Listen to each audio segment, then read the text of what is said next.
Titanic. ये नाम सुनते ही ना दिमाग में एक बहुत बड़ी तस्वीर आती है। बर्फीला समुंदर, एक विशाल जहाज और एक भयानक हादसा। पर देखिए, ये कहानी सिर्फ एक जहाज के डूबने की नहीं है। ये कहानी है इंसानी घमंड की, समाज में फैले भेदभाव की और एक ऐसी रात की जिसने समुंदर के सफर के नियम हमेशा हमेशा के लिए बदल दिए। सोचिए, एक ऐसा जहाज जिसे सब कहते थे ये कभी डूब ही नहीं सकता, और वो जहाज सिर्फ एक रात में गहरे समंदर में समा गया। बस यही एक बात है जो टाइटैनिक की कहानी को आज भी इतना इतना दर्दनाक और यादगार बनाती है। तो चलिए सबसे पहले उस सपने की बात करते हैं जो टाइटैनिक था।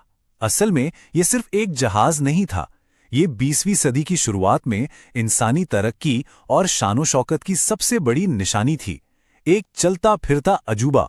जरा इसके साइज का अंदाजा लगाइए। टाइटैनिक पूरे 882 फीट लंबा था। उस जमाने में यह किसी तैरते हुए शहर जैसा था। इंजीनियरिंग का एक ऐसा कमाल जिसे देखकर यकीन करना मुश्किल था। अगर इसे आज के हिसाब से देखें तो कल्पना कीजिए कि लगभग 3 फुटबॉल के मैदानों को लाइन से लगा दिया गया हो। ये इतना बड़ा था कि लोग इसे देखकर बस दंग रह जाते थे। तो सवाल यह है कि इसे न डूबने वाला कहते क्यों थे? देखिए, इसकी बनावट बहुत खास थी। जहाज के निचले हिस्से में 16 वाटरटाइट कंपार्टमेंट थे और डिजाइन ऐसा था कि अगर इनमें से 4 कंपार्टमेंट में पानी भर भी जाए तब भी जहाज तैरता रहेगा। यही वो घमंड था जो बहुत जल्द टूटने वाला था। और फिर वो सफर शुरू हुआ। हजारों लोगों की उम्मीदों और सपनों को लेकर टाइटैनिक ने अपनी पहली और आखिरी यात्रा शुरू की। शुरुआत तो बड़ी शानदार थी। 10 अप्रैल को जहाज इंग्लैंड से निकला, 11 को आयरलैंड में आखिरी बार रुका। सब कुछ ठीक चल रहा था, लेकिन फिर आया 14 अप्रैल का दिन। दिन भर बर्फीली चट्टानों यानी आइसबर्ग की चेतावनियां मिलती रहीं, पर उन्हें नजरअंदाज कर दिया गया। जहाज अपनी पूरी रफ्तार से बढ़ता रहा। जहाज के अंदर का माहौल भी 2 अलग दुनियाओं जैसा था। एक तरफ फर्स्ट क्लास के अमीर लोग थे जिनकी जिंदगी आलीशान थी, और दूसरी तरफ थे थर्ड क्लास के यात्री जो एक बेहतर भविष्य का सपना लेकर अमेरिका जा रहे थे। और फिर वो हुआ जिसकी किसी ने दूर दूर तक कल्पना नहीं की थी। अटलांटिक के उस शांत और ठंडे पानी में टाइटैनिक अपनी किस्मत से जा टकराया। 14 अप्रैल की रात ठीक 11:40 पर वो टक्कर हुई।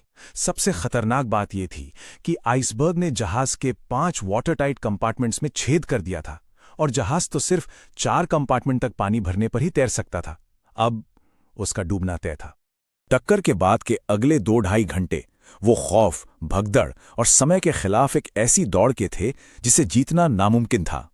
जो जहाज कुछ देर पहले तक शान का प्रतीक था, अब वो एक डूबता हुआ ताबूत बन चुका था। और यहीं पर इस हादसे की सबसे बड़ी वजह सामने आती है। जहाज पर लोग थे 2224, लेकिन लाइफ बोट में जगह थी सिर्फ 1178 लोगों के लिए। इसका सीधा मतलब था कि आधे से ज्यादा लोगों के लिए बचने का कोई रास्ता था ही नहीं। ये एक भयानक सच्चाई थी जिसे उस रात सबने देखा। जहाज का डूबना भी कोई एक पल में नहीं हुआ। ये एक बहुत ही डरावना मंजर था। पहले जहाज का अगला हिस्सा पानी में धंसने लगा, फिर पिछला हिस्सा बहुत ऊपर हवा में उठ गया। इस खिंचाव को जहाज झेल नहीं पाया और बीच से 2 टुकड़ों में टूट गया, और फिर दोनों हिस्से एक एक करके उस अंधेरे समंदर में समा गए। जब अगली सुबह हुई तो तबाही का असली मंजर सामने आया। बचाव का काम तो शुरू हुआ, लेकिन जो कीमत चुकानी पड़ी वो बहुत बहुत बड़ी थी। इस हादसे में 1500 से ज्यादा लोगों ने अपनी जान गंवा दी।